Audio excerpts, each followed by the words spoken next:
ఇప్పుడు మీరు ఢిల్లీ నుంచి వచ్చారు. నేను ఢిల్లీ వాళ్ళని అడిగాను. వాళ్ళు ఏమన్నారంటే మీరు స్కూల్లో చాలా నాటిగా ఉండేవారట, రోజూ దెబ్బలు తినేవారట.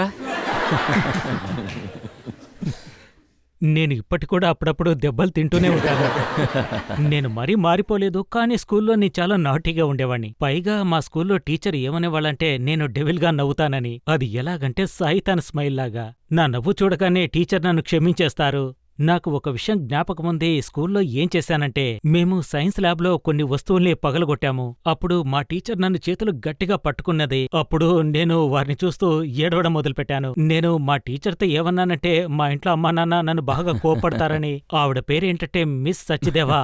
ఆవిడ ఇప్పుడు ఈ ప్రోగ్రాం చూస్తూ ఉంటారు. నేను చాలా భయంకరంగా యాక్టింగ్ చేసి కళ్ళలోంచి నీళ్లు తెప్పించగలను. నేను ఎక్కువగా ఏడుస్తాను కాబట్టి టీచర్లు అప్పుడు నువ్వేం బాధపడకు, సరిగ్గా చేయలేదు కాబట్టే మార్కులు రాలేదు అంటారు. మా అమ్మలాగే నువ్వేం బాధపడకు అంటారు. అప్పుడు నేను తిరిగి వెంటనే ఇలా చూస్తాను. కానీ వాళ్ళు ఏమనుకుంటారంటే నేను వెక్కి వెక్కి ఏడుస్తున్నానేమో అనుకుంటారు. ఆ తర్వాత నా టేబుల్ దగ్గరికి వెళ్లి బెంచ్ కింద తలపెట్టి నిద్రపోతాను. అప్పుడు టీచర్ నాతో నీ తల్లి లాంటిదాన్ని నేను అంటారు. అలాగా నేను మా అమ్మ నాన్న పేర్లు అక్కడ కూడా పాడు చేశాను, దెబ్బలు తినకూడదని. నేను చాలా